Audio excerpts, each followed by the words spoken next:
क्या इस whistle sound के बगैर आप इन गानों को इमेजिन कर सकते हैं? ये विसल पार्ट इन गानों का इतना इंपॉर्टेंट पार्ट है कि ये अगर गाने से हटा दिया जाए तो निसंदेह गाना अधूरा सा फील होगा। आज हम एक ऐसे कलाकार के बारे में आपको बताएंगे जिसने इन गानों में विसल बजाया है। आपको जानकर हैरानी होगी कि इन्होंने 100-200 गानों में विसल नहीं दिया, बल्कि ये संख्या 1600 है। उससे भी शॉकिंग पार्ट ये है कि इस कलाकार ने 30 से ज्यादा उन फिल्मों में बैकग्राउंड म्यूजिक दिया है जिसका क्रेडिट फिल्म के बड़े म्यूजिक डायरेक्टर्स को मिलता चला गया। इनमें कई ऐसी फिल्में थी जिन्हें बेस्ट म्यूजिक के लिए अवार्ड भी मिला, लेकिन इन सब के पीछे जिसकी मेहनत थी वो आज भी एक गुमनाम आर्टिस्ट ही रह गया। इस महान शख्सियत पर आज की चर्चा रहेगी।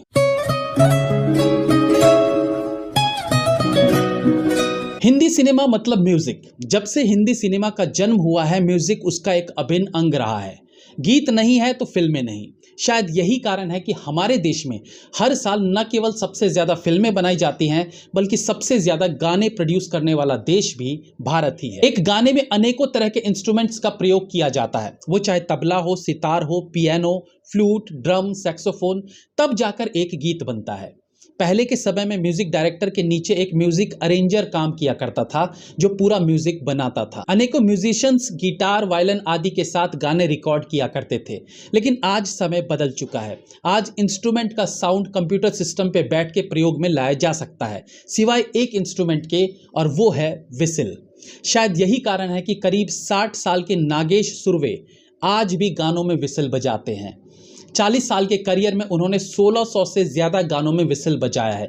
यानी 1975 से लेकर आज तक जितने गानों में आपने सीटी के रूप में कुछ भी सुना है, तो उसे बजाने का श्रेय केवल नागेश सुरवे जी को जाता है।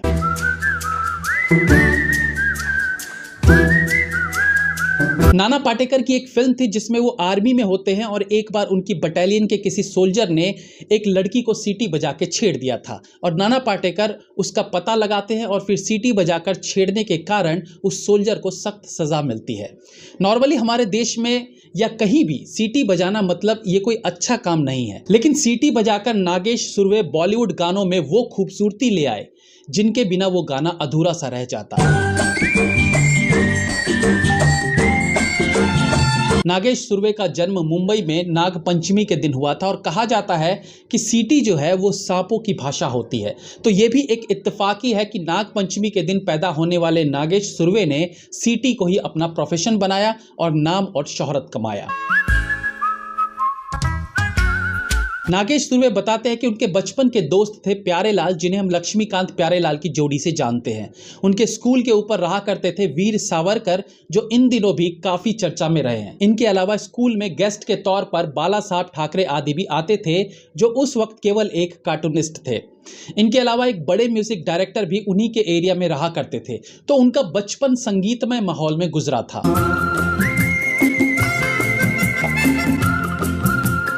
प्यारेलाल जी के पिताजी से उन्होंने वायलिन बजाना सीखा।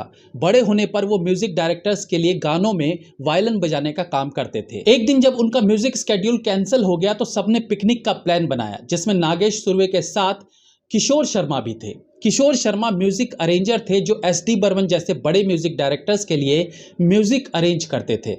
आगे चलकर उन्होंने जतिन ललित, नदीम श्रवण और अन्नू मलिक जैसे बड़े म्यूजिक डायरेक्टर्स के लिए भी म्यूजिक अरेंजर का काम किया। उस पिकनिक में नागेश सुरवे मगन होकर सीटी बजा रहे थे तो किशोर शर्मा को लगा ये तो बहुत अच्छी सीटी बजाता है। उन्होंने नागेश को एक गाने में सीटी बजाने के लिए कहा और वो मान गए।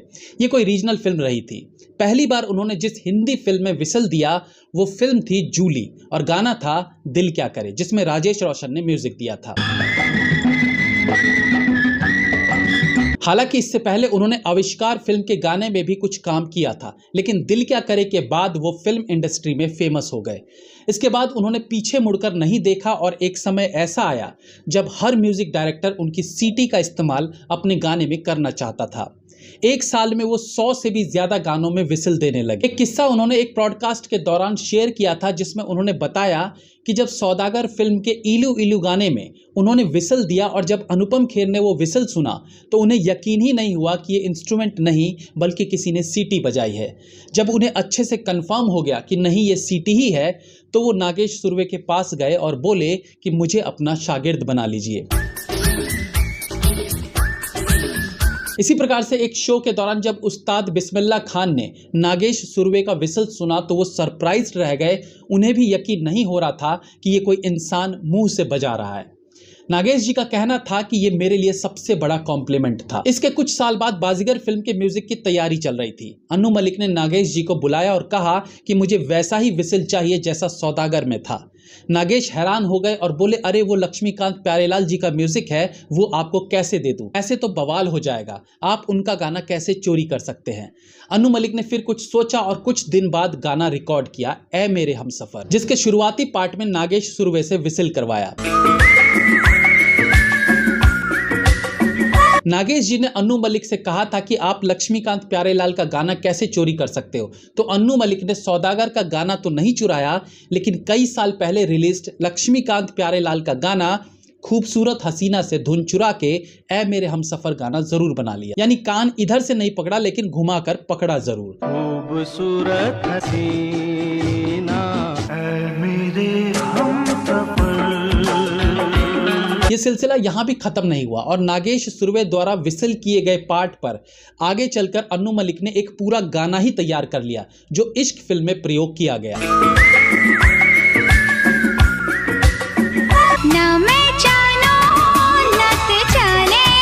नागेश केवल विसल नहीं बजाते थे, बल्कि वो एक म्यूजिक डायरेक्टर भी थे जिन्होंने अनेकों मराठी और हिंदी फिल्मों में म्यूजिक दिया था, यानी गाने कंपोज किए थे। उन्होंने अक्षय कुमार की जख्मी दिल में भी म्यूजिक दिया था। मराठी फिल्मों में उनका म्यूजिक ब्लॉकबस्टर रहते थे। म्यूजिक डायरेक्टर के तौर पर उन्होंने उदित नारायण, अनुराधा पौडवाल जैसे कलाकारों को ब्रेक भी दिया।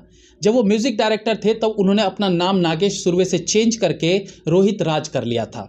अब इनके टैलेंट के तीसरे पायदान पर आते हैं और आपको बताते हैं कि नागेश सुरवे ने बॉलीवुड की 30 फिल्मों में बैकग्राउंड म्यूजिक भी दिया था, जिसका उन्हें कभी क्रेडिट नहीं मिला। दरअसल 90s और उससे पहले फिल्म इंडस्ट्री में बैकग्राउंड स्कोर जैसा कोई स्पेशल डिपार्टमेंट नहीं था। म्यूजिक डायरेक्टर ही फिल्म में बीजीएम भी देता था और अलग से बीजीएम का नाम भी क्रेडिट में नहीं आया करता था। अब जैसे 1987 में फिल्म रिलीज हुई थी सिंदूर, जिसमें शशि कपूर, जयाप्रदा और गोविंदा ने काम किया था। इस फिल्म का म्यूजिक दिया था लक्ष्मीकांत प्यारेलाल ने और इसके गाने बहुत हिट हुए थे, जिनमें पतझड़, सावन, बसंत बहार जैसे गाने शामिल थे।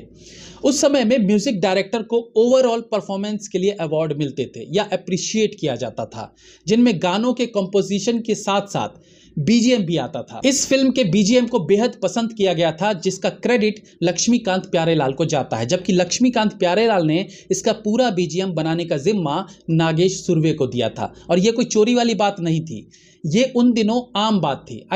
काम करने का ही एक तरीका था, लेकिन उस वक्त को आज से कंपेयर करें तो फील होता है कि नागेश सुरवे का कितना हक मारा गया। आज बैकग्राउंड म्यूजिक देने वाले का क्रेडिट में नाम आता है, उसके लिए अलग से अवार्ड्स होते हैं, लेकिन उस समय में अवार्ड तो छोड़िए, नाम तक नहीं दिया जाता था। इसी प्रकार से नागेश जी ने तेजाब फिल्म का बीजीएम बनाया, राम अवतार फिल्म का बीजीएम बनाया, प्यार का मंदिर फिल्म का बीजीएम बनाया, चरणों की सौगंध जैसी 30 फिल्मों में बीजीएम दिया। सिवाय पैसे के उन्हें और कुछ नहीं मिला। 90s में उनके विसल की डिमांड बहुत थी। प्यार तो होना ही तब फिल्म के म्यूजिक डायरेक्टर को हिदायत दी गई थी कि मुझे तीनों गानों में विसल चाहिए। जतिन ललित ने तीनों गाने कंपोज कर लिए। अब बारी म्यूजिक अरेंजर की थी, जो उन गानों के लिए म्यूजिक बनाता। म्यूजिक अरेंजर को नहीं पता था कि इसमें विसल भी डालना है, उसने पूरा गाना बना दिया।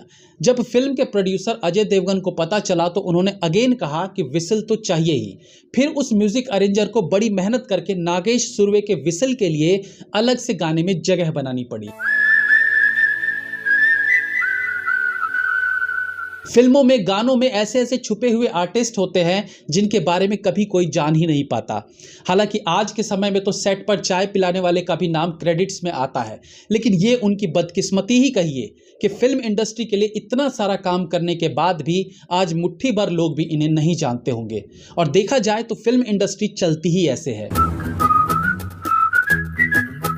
यहाँ जीरो नॉलेज वाला भी पहली फिल्म में एज ए डायरेक्टर काम करना शुरू कर देता है और नवाजुद्दीन सिद्दीकी जैसे टैलेंट को भी उभरने में 20 साल लग जाते हैं।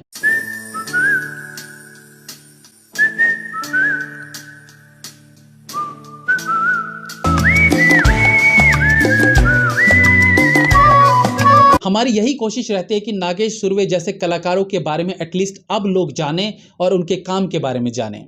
यह एपिसोड आपको कैसा लगा हमें कमेंट सेक्शन में ज़रूर बताइएगा। That's all for today friends, be safe, have fun. मिलते हैं अगली बार फिर किसी नए एपिसोड के साथ, तब तक के लिए।